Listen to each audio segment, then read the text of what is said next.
సులువుగా ఈజీగా టేస్టీగా బెండకాయ ఫ్రై అండి. దానికోసం ఒక పావు కేజీ బెండకాయలు కడిగి తీసుకున్నాము. ఇట్లా ఆరబెట్టేసుకోవాలి.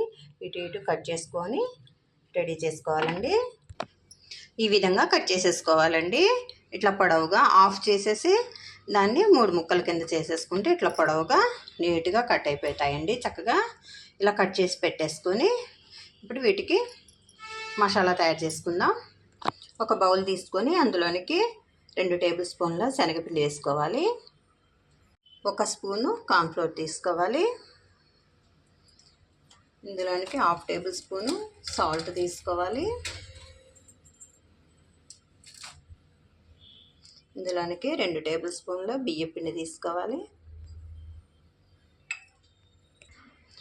కొద్దిగా ఇంగువ వేసుకోవటం వలన సువాసన అన్నది మంచిగా వచ్చిద్దండి. ఇందులోనికి 1 టేబుల్ స్పూన్ కారం వేసుకోవాలి.